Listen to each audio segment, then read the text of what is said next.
for the Vikings on Sunday against his former team, the Eagles. It'll be his fourth straight start in place of J.J. McCarthy, who has a high ankle sprain. McCarthy listed at QB3 heading into this matchup. For much more on the Vikings quarterback sitch, we bring in our senior NFL writer, Jeremy Fowler. We know in the immediacy, we're going to see Carson Wentz facing his former team on Sunday. But what are you hearing about the Vikings' plans under center moving forward? Well, they do want to get J.J. McCarthy back in the fold, eventually. High ankle sprain is tough. He's been working his way back, got a little closer this week, so he'll have to be more of the emergency quarterback, the third option. They just want to make sure he's good to go and can pivot and run and throw on the run and do all the things you need to do as a quarterback. For Wentz, though, this is interesting because that right shoulder issue that he has, I'm told, is actually pretty painful. But he made sure that he practiced in full this week because this is a golden opportunity for him to be with Kevin O'Connell, Justin Jefferson, this small window to sort of resuscitate his career. So he's all in at least for one more week. If they play well and win, then what happens? It feels like they're sort of playing this week to week, day to day, see how it goes, and don't make any sweeping determinations just yet. But for now, Wentz is still the guy. I know you asking what happens after that was rhetorical, but what happens is then we bring you back on the show next week and we go, what are you hearing about the plans moving forward? All right, besides McCarthy, I want you to catch us up with some more significant injuries that we're looking out for. Start with Arizona's quarterback and my favorite appetizer, Kyler Murray. Murray is questionable. He's got the foot issue. So Jacoby Brissett took a lot of the reps with the first team offense this week, which could be a sign that he will be in line to start for the second straight week. But they are holding the light on for Murray. The issue is with the foot sprain, can you really move around and be that dual threat that he normally is? So could very well be a second week on the bench for Murray. We'll see how the weekend shows, though. Brock Bowers is now just listed as doubtful with the knee issue that's been nagging him all season. So the Raiders' rationale is they got the bye week next week. So this gives him 2 more weeks to heal up. They are hopeful that he'll be good to go week 9 back in the fold. And then Washington, they are really beat up for their quarterback, Jaden Daniels. You see Terry McLaurin there, quad issue. He is out, 4th straight game. They were hoping this is only a 2 to 3 week deal, but they tested him out this week. He did like a speed test and did pretty well, but not quite where he needs to be because he's a speed receiver. They want to make sure he can do everything he needs to do. You see Deebo Samuel, he is questionable now with a heel issue that head coach Dan Quinn said has been aggravating him this week, which probably isn't a good sign. I'm told he's probably more of a game time decision at this point. Sometime on Sunday, they should have clarity here. I mean, the Commanders beating the Cowboys was a tall task anyway without the injuries. They're 2-11 versus the Boys when Dak starts. J-Bone, appreciate you joining us here on SportsCenter. Absolutely. Hey, this is into SportsCenter. Good news, bad news for the Niners. Let's start with good news. Tight end George Kittle back from his hamstring injury. Yay. Bad news, Brock Purdy will not play on Sunday against Atlanta. He is still out with a toe injury, so Mac Jones will make his 5th start. Starting off in the NFL, Carson Wentz will start again for the Vikings Sunday against his former team, the Eagles. Minnesota head coach Kevin O'Connell says J.J. McCarthy, who is continuing to work his way back from a high ankle sprain, will be the emergency number 3 QB behind Max Brosmer. NFL insider Jeremy Fowler joining us right now. Carson Wentz, the guy yet again for the Vikings. So, Jeremy, how did Minnesota come to this decision? Yeah, I mean, 2 things in play. One, McCarthy's health. High ankle sprain is no joke. So they wanted to really give him a full 3 to 4 weeks. He made a lot of progress this week, was actually on the practice field.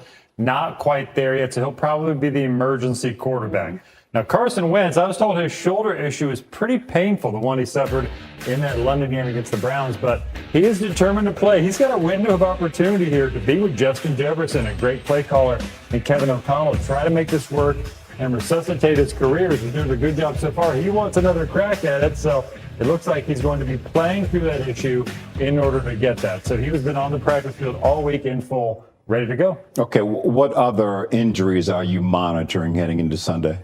Let's start with Kyler Murray. So that he missed last week, of course, got the foot sprain issue. Jacoby Brissett started last week.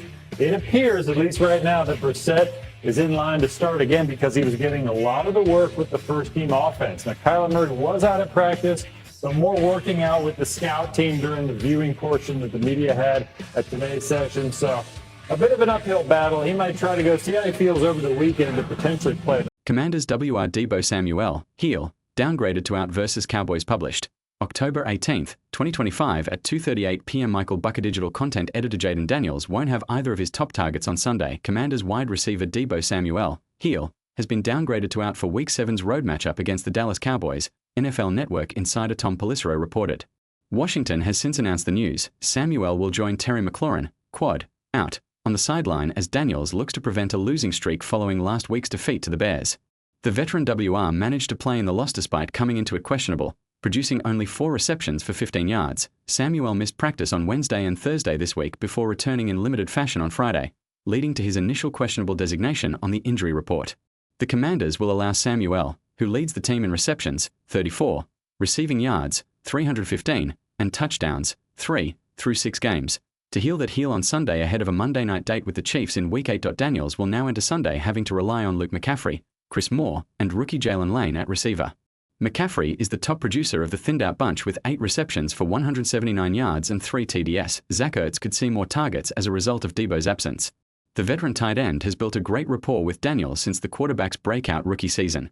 Ertz is second behind Samuel in receptions, 20, and receiving yards, 192, while also producing 3 scores.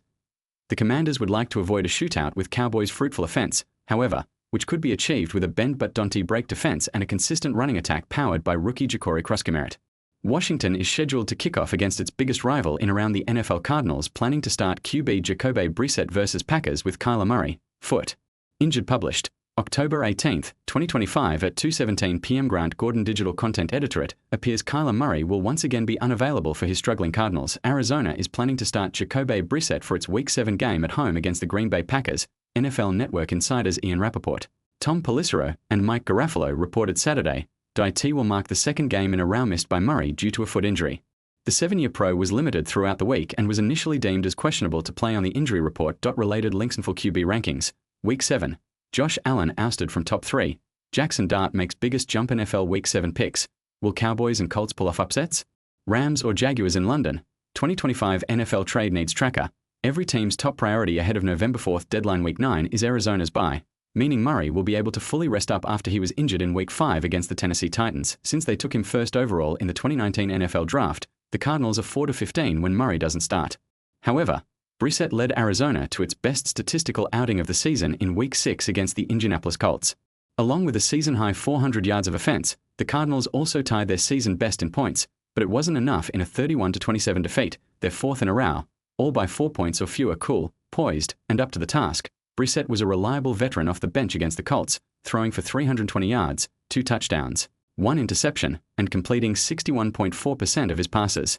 It was his first 300-yard passing game since Week 11 of the 2022 season with the Cleveland Browns on Sunday. Brissett will be aiming for another excellent performance and a much better final result. The Cardinals, 2-4, host the Packers, 3-1, at 4:25 p.m. Eastern Time on Sunday. Related content. You are unable to interact with this content due to your cookie consent choices. You can enable cookies in the footer by select Dallas on Sunday at 4:25 p.m. Eastern Time. Related content. Buccaneers WR's Mike Evans, Emeka Igbukah. Questionable versus Lions with hamstring injuries published. October 18, 2025 at 1:18 p.m. Michael Bucker digital content editor. There's a chance Baker Mayfield will have his top targets back for Monday night showdown in Detroit. Tampa Bay Buccaneers wide receivers Mike Evans and Emeka Igbukah, both dealing with injured hamstrings, returned to the practice field on Saturday and are officially questionable to play against the Lions. Evans was a full practice participant while Igbukah was limited on Saturday. When speaking with reporters before practice, head coach Todd Bowles didn't include Evans on a list of players that will be ruled out against the Lions and added that Igbukah will be a game-time decision. Running back Bucky Irving, foot shoulder, RB Josh Williams, concussion, WR Chris Godwin, fibula, and right guard Luke Haggard, shoulder, are among those Bowles declared out. Related links and full Week 7 picks. Will Cowboys and Colts pull off upsets? Rams or Jaguars in London? NFL Week 7 Fantasy Flex Rankings. Top 150 running back / wide receiver / tight end lineup options. NFL Power Rankings. Week 7. Baker Mayfield-led Buccaneers hit number 1, while Seahawks crack top 3. Evans' potential return on Monday night would be a huge boost for the first-place Buccaneers. The veteran wideout has missed the past 3 games due to a hamstring injury he suffered in Week 3. Mayfield and company suffered their only defeat so far in 2025 in their first game without Evans, but Igbukah has played a major role in maintaining one of the league's top offenses in their 2 wins since Igbukah's stellar rookie campaign hit a snag in last Sunday's win over the 49ers after suffering a hamstring injury in the second half. The ailment had kept Igbukah out of practice entirely until Saturday. The first-round pick leads the Bucs in receptions, 27, targets, 42, receiving yards, 469, and touchdowns, 5. Evans, who has produced 14 receptions for 140 yards and a score in 3 starts this season, was limited in his return to practice on Thursday but sat the following session, which signaled he might not have been ready. Saturday's development figures to calm those worries and clear way for his awaited return. The Buccaneers, 5-1, are scheduled to kick off against the Lions, 4-2, at 7 p.m. Eastern Time on Monday night, the first game of a doubleheader. Related content. You are unable to interact with this content due to your cookie consent choices. You can enable cookies in the footer by selecting cookie settings. NFL News Roundup. 49ers George Kittle. Chargers Khalil Mack activated from injured reserve. NFL.com keeps you up to date with all of the latest league news from around the NFL. Visit NFL.com's transaction hub for a daily breakdown. Note: teams listed in alphabetical order are D. Week 7 injury report: Arizona Cardinals 2-4 INGURA Sunday's game versus the Packers, bringing to make his second straight start. NFL Network insiders Ian Rappaport, Tom Pelissero, and Mike Garafolo reported. Carolina Panthers 3-3 game day elevation sold Carlos Basham Jr. INGUSW Jalen Coker, quad, questionable, has been activated from injured reserve, making him available for Sunday's game versus the Jets. C. Austin Corbett, knee, questionable, activated from IRL. Patrick Jones 2, back, placed on IR. Dallas Cowboys 2-3-1 game day Evatansa B. Malik Davison GURS, knee, has been activated from injured reserve and is set to make his season debut on Sunday. The Commanders after being taken off the injury report. Denver Broncos 4-2 injuries, quad, injured reserve, is expected to be activated for Sunday's game versus the Giants, NFL Network insider Ian Rappaport reported. Greenlaw is now in line to make his season and team debut with